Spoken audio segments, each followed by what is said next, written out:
امروز با فضل و کرم الله سبحانه و تعالی با همراهی شمایان از این قسمت درس هایی که داشتیم در باب در بیان حج و آموزش حج که ما یک چند موضوع را با همراهی شمایان در این باب حج گرفته بودیم و در باب حج قسمت اول از مقدمه های حج را که ما در دست گذشته با همراهی شمایان گرفته بودیم گفتیم حج این یک عبادت عظیمی است، یک مناسک بزرگی است، در مکانهای مخصوص در وقتهای مخصوص به جا آورده می شود و حج را گفتیم یکی از ارکان رکنهای بزرگ اسلام است، رکنهای بزرگ و عظیم اسلام است و فضیلت آن را هم بیان کرده بودیم که اگر هر کسی که حج کند یا که عمره کند و عمل فسق و فجور را بعد آن انجام ندهد مثل آن است که از مادر خود پاکیزه به دنیا آمده است و بیان کرده بودیم که برای انسان در تمام سال در تمام حیاتش یک بار حج و عمره این امر لازمی واجب است اگر توان قدرت آن را داشته باشد. و سپس در بین شرط های حج بیان کرده بودیم اول اسلام گفتیم، دوم عقل، سوم بالغ شدن، چهارم آزادی، پنجم توانایی و سپس حکم عمره رو هم گفتیم عمره هم برای انسان در تمام حیاتش یک بار هم این هم امر واجب است چون الله فرمود و اتم الحج والعمره لله، حج و عمره رو از برای الله انجام بدهید گفتن و بیان کرده بودیم که وقت های حج و عمره دو قسمت است، وقت های زمانی است و وقت‌های مکانی است از برای حج و عمره. اما حج باشد در ماه‌های معلوم حج کرده می شود عمل‌های حج، اما وقت‌های مکانی باشد از برای حج و عمره این حدود است که از برای حاجی جایز نیست که این حدود را تجاوز نماید مگر با احرام. سپس ما در بیان رکن‌های حج صحبت کرده بودیم و گفتیم که اولین رکن حج این احرام است، احرام پوشیدن، در عرفه ایستادگی کردن، طواف زیاده میگن یا طواف اضافه میگن، افاضه میگن، این طواف را کردن و سعی بین صفا و مروه همچنین و سپس واجبات حج را بیان کرده بودیم گفتیم یکم احرام، از میقات احرام پوشیدن و در عرفات قرار گرفتن، در شب و شب زنده‌داری کردن در مزدلفه و همچنین شب زنده‌داری کردن در روزهای تشریق و سنگ پرتایی کردن و سرتراشی کردن یا که موی سر رو کم کردن و طواف ویدا، آخران طواف ویدا کردن. سپس باقی مانده هر سه بود و یا در سنت ها داخل میشید، شستن از برای احرام، شستن مثلا خودت رو تازه کردن، ناخن ها رو گرفتن و دیگر مسائلی که بیان کرده بودیم. اما امروز این چیزی که بیان کردیم اینها از درس‌های گذشته بودن، مفصلا باز ان شاءالله که اینا رو ما برای شما باز روان کرده شما آنها را گوش میدید. اما امروز در باب سوم درباره ممنوعات یا که محظورات حج، فدیه و هدیه قربانی کردن سخن یا که صحبت می‌رونیم به اذن الله تعالی. باب سوم درباره ممنوعات یا که محظورات حج ما گفتیم، فدیه یا که هدیه و مسئله اول رو که در اینجا مؤلف آورده است میگه فی محظورات الحج، در محظورات یعنی ممنوعات حج یا که احرام، ممنوعات احرام. از ممنوعات احرام یا که ممنوعات احرام چیزهایی هستند که برای محرم کسی که احرام میپوشد از لحاظ شرعی حرام باشد و این ممنوعاتی که در احرام هست 9 تا هستند. ممنوعاتی که در احرام است 9 تا هستند. یکم پوشیدن مخیط لباس های دوخته شده به اندازه بدن یا عضو، لباس هایی که میپوشیم مانند شیم یا که سروال، کرته و غیره، مخصوصا برای مردان. این اولین چیزی که در اونجا در احرام پوشیدن ممنوع است، در حج جایز نیست. با استثنای ازار، لفافه پایانی که میگوین اما را ازار میگوین، یک لطه هست که در گرد میان میبندیم، با استثنای این بارک الله فیکم. اما زن باشد هر لباس مناسب بپوشد، لباسی که با شریعت جوابگو است، با طلبات شریعت جوابگو است، هر لباسی باشد بپوشد جز نقاب کردن و دست پوشک ها، این دو چیز برای آنها جایز و روان است در احرام. دوم استفاده عطر در بدن و لباس یا قصد بوییدن آن، بو کشیدن آن جایز است و این دوم قسمتی هست که انسان هنگامی که احرام را پوشید دیگر هیچ از این کار را باید انجام ندهد. اما رستنی های خوشبویی باشد، گل‌های خوشبویی، رستنی‌های خوشبویی طبیعی باشد، بوی کشیدن آنها اشکال ندارد، یا که کشیدن سرما و چیزی که در آن عطر نیست برای زن اشکال ندارد. و همچنین دیگر از چیزهایی که محظورات ممنوعات احرام هستند در حج، این گرفتن ناخن‌ها، برطرف کردن ناخن‌ها. فرقی ندارد چی مرد و چی زن باشد، اما برای انسان‌ها، برای حاجیان جایز است که سر خود را با نرمی، با آسوده حالی، با آسانی بشویند. اما اگر در این حالت اگر ناخن شکست بدون اینکه انسان خودش این کار را انجام بدهد، برای وی چیزی نیست، گناه نیست برایش. اما خود این کار را انجام ندهد، وی را اعتراف میکند.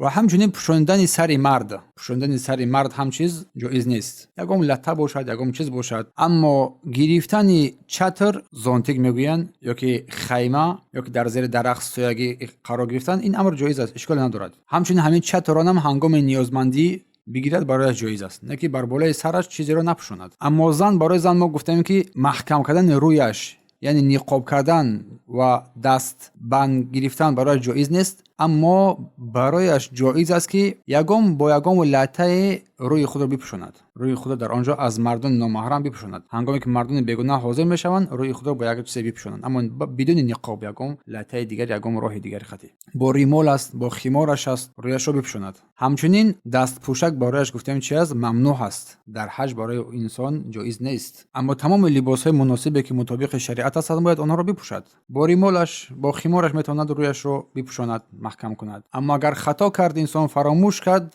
یا که در حالت مجبوری بود، برایش یگام گناه نیست. چون در حدیثی که ذکر شده است، عفیا لامتی الخطا و نسیان و ما استکره علی، عفو شده است از برای امت من خطاگی ها و فراموشی و در آنچه که بر وی مجبور کرده شده باشد. پس هرگاهی که جاهل آگاه شد یا فراموشکار به یادش رسید یا مجبور کرده شده، مجبور کنی از او برداشته شد، باید فوراً در حال ادامه ممنوعات را قطع کند. چیزی که برایش ممنوع بود آنها را در حال قطع نماید. این هم شامل هر عملی شریعتی هم میگردد. همچنین بستن عقد نکاح برای چی؟ برای خود باشد، چی عقد نکاح خود باشد، چی عقد نکاح دیگران، این هم از ممنوعات است در حج.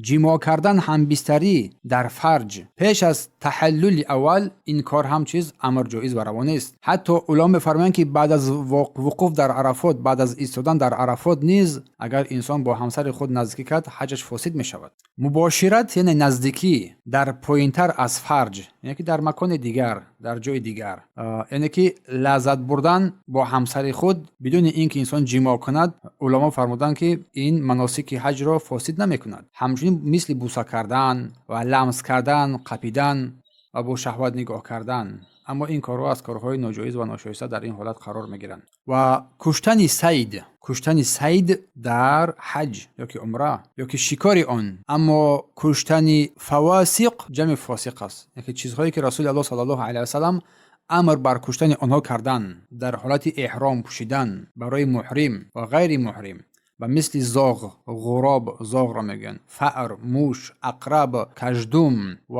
عقاب خرد، یک پرنده غارتگر است، و مار همچنین، و کلب العقور، سگ درنده. این چیزها را در این حالت کشتن جایز است. غیر این دیگر هیچ چیزی را در آنجا دست رساندن جایز و روا نیست. یا اینکه یاری کردن بر کشتن آن صید هم جایز نیست، چی به اشاره باشد و غیر آن جایز نیست، حرام است. و همچنین خوردن آنچه که برای شخص محرم، برای شخص احرام پوشیده، برای شخص حاجی، آنچه که از شکار به دست آمده است، خوردن جایز نیست.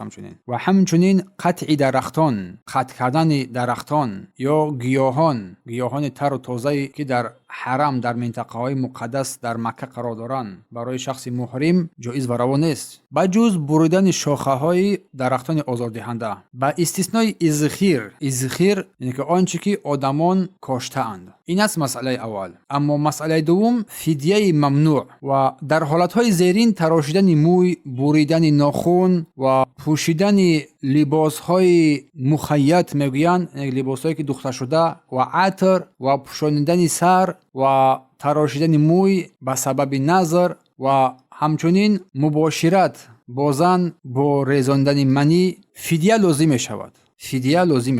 و فدیه آن 3 روز روزه داشتن است، یا اینکه 3 روز روزه می‌داری در آنجا، یا به 6 مسکین طعام دهی، یا ذبح یک گوسفند میکنی، یک گوسفند رو ذبح میکنی. یعنی کسی اگر این حالت ها را، این چیزها را اگر که انجام داد، یکی از اینا را اگر انجام داد، تراشیدن مویش را که تراشید، یا که ناخنش را گرفت، و لباس های بگیم که دختگی ببر کرد، عطر زد، سرش رو پوشانید، با همسرش نزدیکی کرد و غیر از این کارا برایش لازم میگردد. 3 روزه یا 6 مسکین تام دادن یا ذبح یک گوسفند یا شاد کردن. و دلیل آن با کعب ابن اجره رضی الله عنه، چون هنگامی که در سر او حشرات های ضررآور رو دیدند، رسول الله صلی الله علیه و فرمودند که احلق رأسک، سرت رو بیتراش، گفتن بر او و صم 3 ایام، سرت رو بیتراش، در عوض 3 روز روزه بدار، او اطعم 6 مساکین، یا که 6 مسکین رو طعام بده، او انسک شاتا، یا که یک گوسفند رو ذبح یعنی قربانی نما. روایت بخاری از تحت رقم 1815 و مسلم تحت رقم 2001.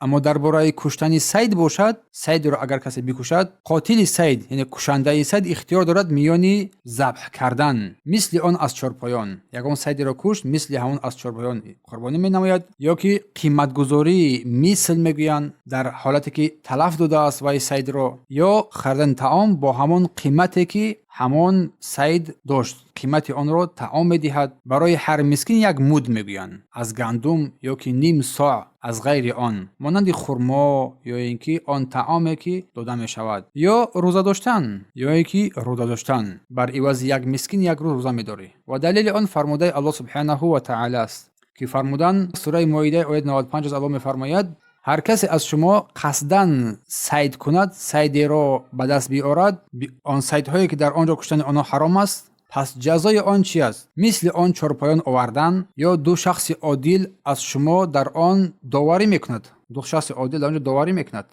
حکم قرار میگیرند، یا حدی که به کعبه الحرام میرسد، یا کفاره طعام مسکینان، چون یک در بالا ذکر کردیم، یا در عوض آن روزه می‌دارد. مسائلی که بیان شد این آیه کریمه اشاره بر آن میکند. اما درباره جما باشد، جما کردن در حج چی کفاره دارد؟ اگر قبل از تحلل اول باشد، یا اینکه انزال منی، ریختن منی به واسطه مباشرت، نزدیک کردن، یا به واسطه استمناء، خود را آرام کردن با دست، یا بوسه کردن، یا لمس قپیدن با شهوت، با تکرار نظر، همه این چیزها حج را فاسد میکند. اگر چند یک چیز همون حج کننده کار این را هم فراموشکارانه انجام بدهد، یا که جاهل باشد، در این حالت برای واجب میگردد که یک شتری را قربانی کند و قضای حج سال دیگر از این کارش اول توبه نماید، و سال آینده چیکار نماید؟ قضای حج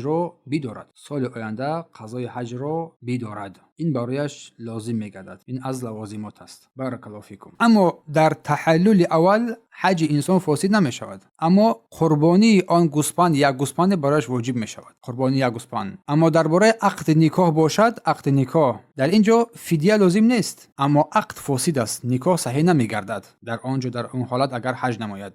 اما درباره بریدن درختان، یا که گیاهایی که انسان‌ها کاشیدگی نیستند، درخت خرد به یک گوسفند جبران کرده می شود. اگر درخت خرد را اگر انسان برید، ضرر رسانید، یک گوسفند به یک گوسفند جبران کرده می شود، قربانی کرده می شود گوسفند، یا که بزرگتر از آن گاو. اما گیاه یا برگ به ارزش آن جبران مالی کرده می شود. گیاها اگر که چیز ضرر رسانده شوند، کنده شوند مثلا. اینجا یک نقطه روزی که می‌نماییم، این حکم‌هایی که ما بیان کردیم در حالت‌های قصد انجام دادن در ممنوعات، قصداً اگر انجام بدهد در ممنوعات هستند چون اینها. اما اگر انسان از روی جهالت، جاهلی یا که فراموشکاری این کار انجام یافت، می‌فرمایند که فدیه برایش واجب نمی‌گردد، چون که آیه قبلی را ما تلاوت کردیم، حدیث پیامبر صلی الله علیه و سلم را تلاوت نمودیم که در حدیث گفتند که صلی الله علیه و سلم عفی لامتی، بخشیده شده از امت من خطا و فراموشکاری و اون که مجبور کرده شوند. این 3 حالت استثناء می شود، حجش باطل نمی گردد. المسأله الثالثه، مسئله سوم، فی الحد و احکامها، در حد و احکام آن. اولا حد چی است؟ ما حدی گفتیم نه که حدی رو نفهمیدیم که حد چی است. حدی آنچیست که از بهیمه انعام شتور، گاو، گوسفند که به سوی بیت الحرام هدیه کرده می شود به قصد نزدیکی کردن به پروردگار متعال. و نوعهای حدی اول حدی تمتع و قران میگویند. حدی تمتع و قران یعنی واجب است بر کسی که اهل آن حاضر مسجد الحرام نیستند، یعنی ساکن مسجد الحرام نیستند، در مسجد زندگی نمی‌کنند. پس این دم، این خونه که ریزه می‌شود، ریخته می‌شود، از این قربانی کردن می‌شود، از نوع نسک است، نه جبران است. با فرموده الله سبحانه و تعالی که می‌فرماید فمن تمتع بالعمره الى الحج فما استيسر من الهدي. پس هر کی تا حج با عمره تمتع کرد، آنچه از حدی، یعنی که از حدی که برایش آسان‌تر است مهیا شد، پس قربانی کند. و هر کی اگر نیابد فمن لم یجد فصیام 3 ایام فی الحج. اگر کسی که این قربانی رو نیافت، قربانی کردن نتوانست در آنجا، پس 3 روز در آن حج روزه بدارد. و 7 اذا رجع. پس 7 روز باقی مانده آن را هنگامی که برگشت. پس این حکم میفهمد ذلک لمن لم یکن اهله حاضر المسجد الحرام. این برای آن کس است که این حکم برای آن کسان است که اهلش از حاضران مسجد الحرام نیست. سوره بقره آیه 96 نه که از اهل مکه نیستند. پس اگر این حدی که باید قربان نماید یا که قیمتش را نیابد، 3 روز روزه مییابد، روزه میدارد. در ایام حج 3 روز روزه میدارد و سپس 7 روز دیگه هنگامی که برگشت. و جایز است که آن 3 روزی که باید روزه بدارد، با جای آن باید اول قربانی میکرد، قربانی کردن نتوانست، شرایط نداشت و 3 روز روزه داشتن در روزهای تشریق، بعد عید قربان روزهای تشریق میگویند 3 روز، در آن روزا این 3 روز رو روزه بدارد. برای حاجیان مستحب است که حدی تمتع و قران در آنجا بخورد، از آن بخورد. و دلیل کلوا منها و اطعموا قانع والمعتر.